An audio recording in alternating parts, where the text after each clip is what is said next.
One thing I would say is this, though, for real. So, as a person who has rallied behind Woodley because I felt the unfair treatment that he received and has learned to like Woodley and his style, it was hard to see him get beat up by Kamaru Usman, but because it is pronounced Kamaru. Oh, my bad. Hey. All due respect, man. Like the Kamala Harris thing. Kamaru is his name. Well, yeah, Kamaru, Kamaru is just how we say things over here in America, just like Kamala. We give those things our because we mispronounce things all the time because of how we were educated. So Kamaru is the correct pronunciation of the man's name. I'm sorry I'm gonna about tell that. you. I'm gonna tell you a funny story. I'm gonna tell you a funny story. So, like I said, like you told the fans, I'm Nigerian, whatever the case may be. So I got a little sister, right? And living in a single parent household, I've always had a distant connection to Nigeria. I've always been, I've always claimed it, represented it, whatever the case may be, but it's always kind of very distant because of just the relationship that I had with my other parent that was Nigerian. So I Yeah. recently just connected with that side of the family, and I was I've had the privilege of getting to know my half sister, and she's now playing basketball, and it was funny because they I noticed, right, that pride for that culture is very strong amongst them. Like, she's very much a 15-year-old popular girl who likes Justin Bieber, and everyone's dumb and stupid and all the boys are ugly, so on and so forth, just like every other 15-year-old girl Yeah. would be. But one of the things I've noticed is that she's kept that pride. And it's very interesting when the announcer said her name because she got a foul or a rebound, or I think she got a rebound or something, and they said her name. And I noticed that they said her name phonetically correct, the way you would say it in Nigeria, correct. Like, to this day, no one around me essentially says it correct. No one around me essentially says it correct. No one, for real. Wow. Because it's just easy. It's just easy. Just say it like this. It's easy. Yeah, But that's basically the whole Kamaru and Kamaru, Mali. yeah. But the funny Kamaru. thing about it is, Kamaru. I believe it's Kamaru. I believe it is. I don't know what tribe he is, to be very honest with you. I I wonder. would like to hear him say his own fucking name. How about that? Yeah, I don't know what tribe he is. But it's funny. It's funny. I heard it and I'm like, I know for a fact, because I know her now, because we've developed a relationship. I know for a fact that that little girl walked up to that announcer one day and made him understand how to pronounce her name Probably correctly. said it with him several times, bro. I love the real ones like that. We'll get it worked out. Don't worry about it. we'll I get it. know for a fact. When I heard it, I was like, he said it correct. What? What? What? But anyways, neither here nor there. So I guess So he's we can high, pivot into the fact that it looks like um, Dana, with all the success he's having with all these African s fighters, Dana's looking to set up a pivot towards Africa. He looks like he's down for the idea of actually going to Africa. well, after the fight, after the fight, um, Kamaru Usman was standing alongside John Bones Jones, and John Jones was like, "Yo, if we go to Africa to fight there, yo, I'm definitely trying to get on that card." And since John Bones is the fighter that can move a whole fucking show from one city to another, from one state to another state, then I'm pretty sure he can get on this Africa card. He's from his city is from was it Benin City in Nigeria? That's southwest Nigeria. The tribes are Akoko Ito, Isan Central, Isan Northeast, Isan Southeast, West, at Saco Central, at Saco East. Hmm. So yeah, I would love. You know what? I'm going to find that out What because tribe he is? yeah, I'm going to So find that out because I see where he's from directly, and if you can get a go to where he's from there and learn about the tribes there. It's only so much he can be if he's from there. Well, yeah. Unfortunately, guys, listeners, I'm only so Nigerian. Now, if you wanted to know a whole bunch about Haiti, I can tell you a whole bunch about Haiti. We don't have tribes in Haiti, but I can tell you a whole bunch about Haiti. But because of Yeah, because because of my limited information that I have, you know what I'm saying, I can't really. I should be able to. Like, I think if you were to walk up to any other Nigerian, they'd be able to tell you what tribe he's from. I know he ain't. I don't think he's Yoruba, so yeah. I don't know. Well, Anyways, he's, guys, moving forward. he's part of the championship tribe now, so it's all that matters.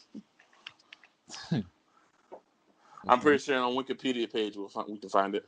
Pretty sure if you Google it, we can find it.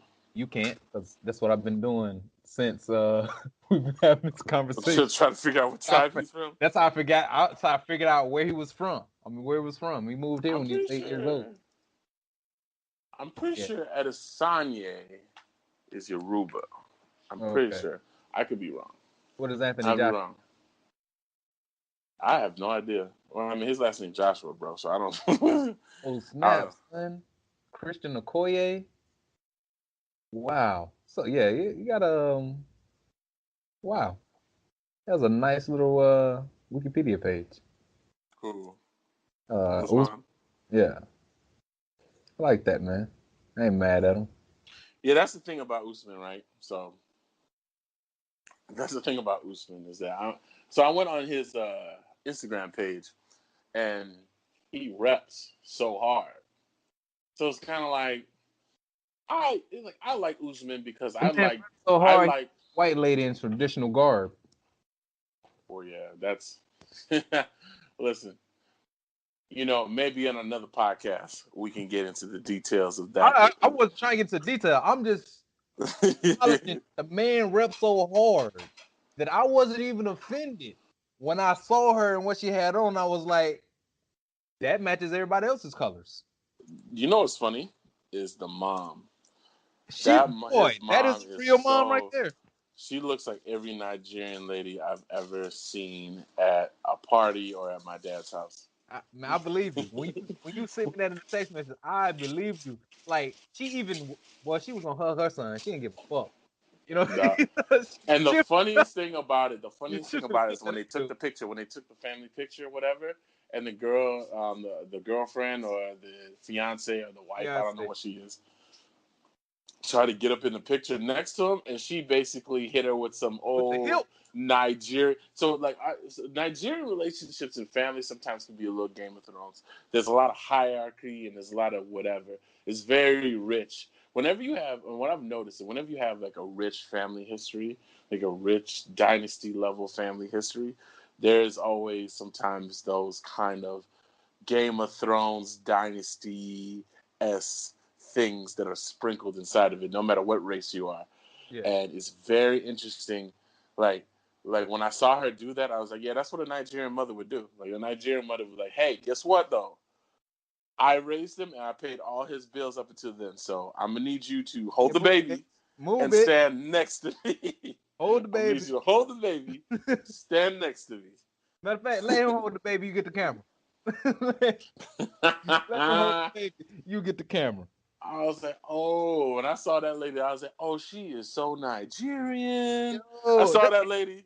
I looked at that lady. I'm like, I know her jollof rice is amazing. I looked at that lady like, oh no. When you see somebody's mom and you start thinking of the good shit she can cook, boy, that's an authentic looking mom. I'm like, yeah. She makes a good. She can make a good goat. She can make a good goat. Make it taste like candy. Like she can make a good goat. All right, She been feeding the black zillions, bro. She can fry a plantain very well. That lady can fry a plantain very well. Anything for her baby, bro. Yeah, I saw that. I was like, what? But anyways, so yeah, shouts out to Kamaru Usman for taking out Woodley.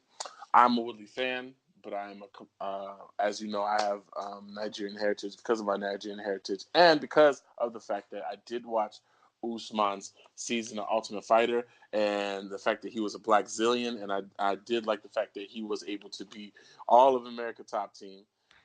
I got to give Kamaru Usman. And hey, Tyron Woodley's American top team too. So it's like the final chapter, right? Yeah. The fact that he was able to do that, shouts out to him, man. Like we just walked through. This podcast. I don't know how you feel, but I'll say how I feel.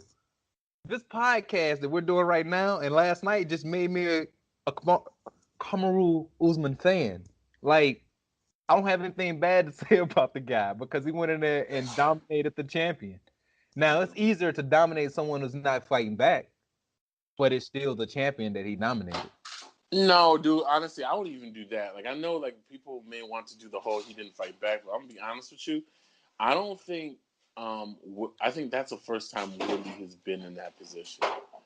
Like to the point of like, I mean, Woodley's gotten beat before, but I don't think Woodley's ever gotten dominated. Beat before. Yeah, I don't think Woodley's ever gotten dominated, and I think that's the first time Woodley has gotten dominated. Maybe Usman is this John Jones. Maybe No, I think it's too early for that. Tyron I is think it's too early DC. for that. I think it's too early for that. Maybe Tyron is DC. I mean, even though it might be too early for that, I mean that fight just leaves me with so many questions, and I hate the fact that I'm questioning the same lunatic, but that's the fight game. Love you one day, they hate you the next day. Right, I don't take it away from Tyron Woodley, but right there, Papa Burr. You know what I'm saying? I don't take anything. These honeys rounds will call me Papa Burr. I'm still a fan, man. I know he ain't finna get that immediate rematch, so I'm gonna ride dirty, and I'm gonna keep it dirty, and I was that dirty until I'm gone dirty. Where you at, dirty?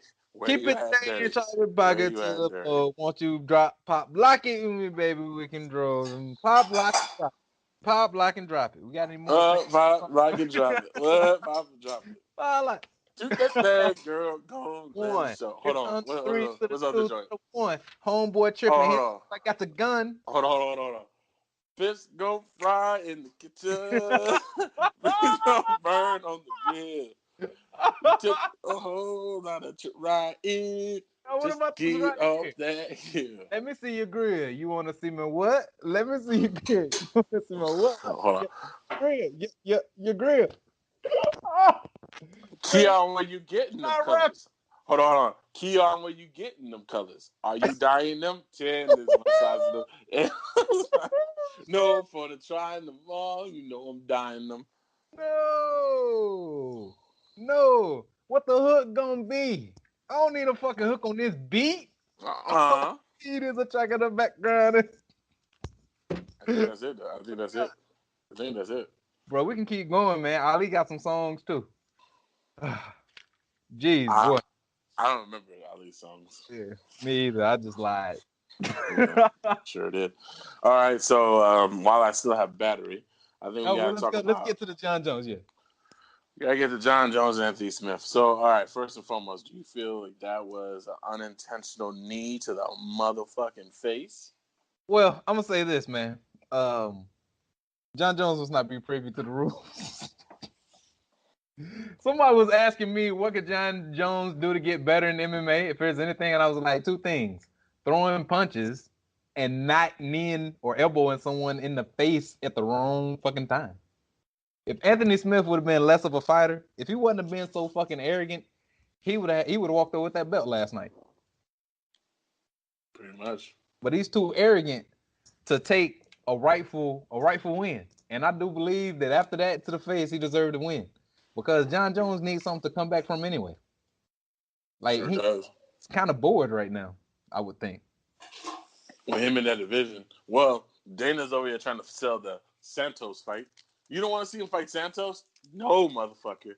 He's going to beat Santos. He's going to beat the shit out of Santos. Because if Santos don't land that one punch, then there's nothing he can really do. And that's what they was waiting for Anthony Smith. They thought Anthony Smith throw so many punches. They thought he was going to just run into John Jones like he didn't have a chance in the world. There's a reason why regular boxers don't run up the Floyd Mayweather like that. That shit hurts. Because they know. Yeah. John Jones's elbows are his best punches. And you pretty ain't finna much. just run up into that shit. And he throws elbows like they're jabs or combination punches. Like he Yeah. threw a combination on him with elbow.